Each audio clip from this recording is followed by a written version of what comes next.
Assalamualaikum warahmatullahi wabarakatuh. Perkenalkan, nama saya Najar Madani dari PSPK 2023C. Di sini saya akan menjelaskan materi tentang reaksi alkohol alifatik. Baiklah, langsung saja. Nah, di sini saya akan menjelaskan beberapa materi, yaitu yang pertama pengertian dari alkohol, kemudian yang kedua ada definisi alkohol alifatik, dan yang ketiga sifat fisik dan sifat kimia alkohol, dan yang keempat itu adalah kegunaan alkohol dalam kehidupan sehari-hari. Oke, langsung saja kita masuki materi yang pertama, yaitu pengertian alkohol. Alkohol merupakan salah satu gugus fungsi pada senyawa organik, di mana alkohol ini biasanya lebih dikenal dengan hidroksi.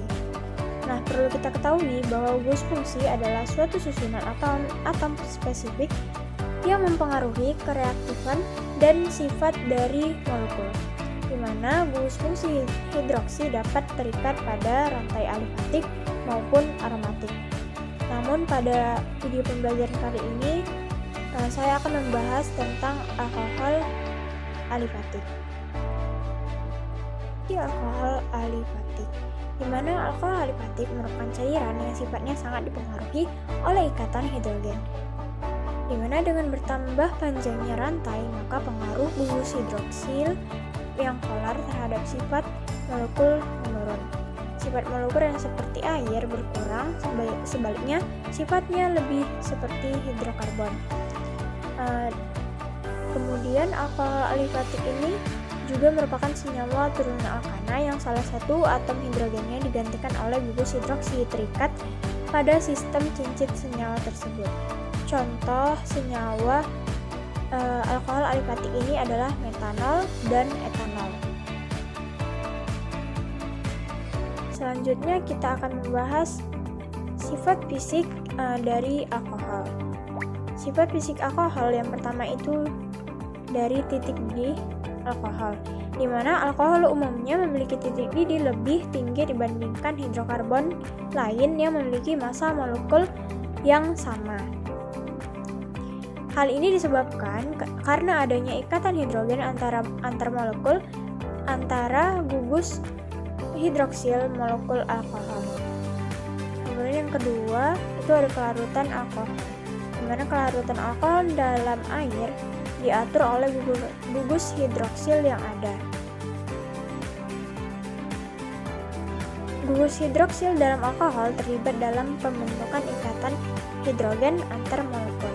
Kemudian yang ketiga ada keasaman alkohol, di mana alkohol ini dapat bereaksi dengan logam aktif seperti natrium, kalium, dan lain-lain untuk membentuk alkoksida yang sesuai. Reaksi alkohol ini menunjukkan sifat asamnya, di mana sifat asam alkohol disebabkan oleh polaritas ikatan OH. Selanjutnya kita akan membahas tentang sifat kimia dari alkohol, di mana ada dua yang akan kita bahas, yaitu oksidasi alkohol.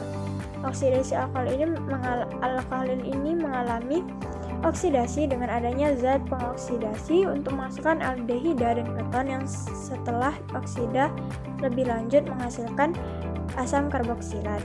Kemudian yang kedua, dehidrasi alkohol, di mana reaksi kimia antara molekul air dihilangkan dari molekul alkohol. Biasanya itu menggunakan asam kuat sebagai katalis. Selanjutnya kita akan membahas tentang kegunaan alkohol dalam sehari-hari.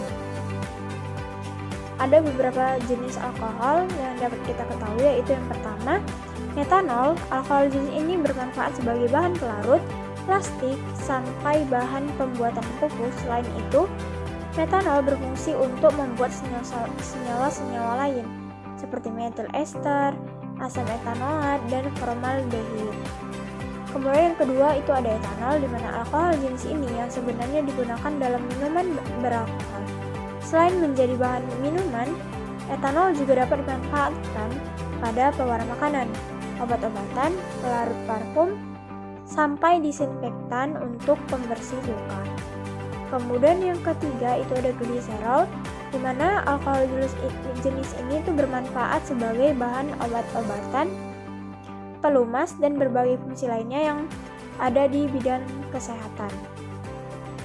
Nah, akhir itu ada etilen glikol, di mana salah satu manfaat senyawa ini adalah sebagai bahan anti beku, contohnya pada campuran air radiator di mobil.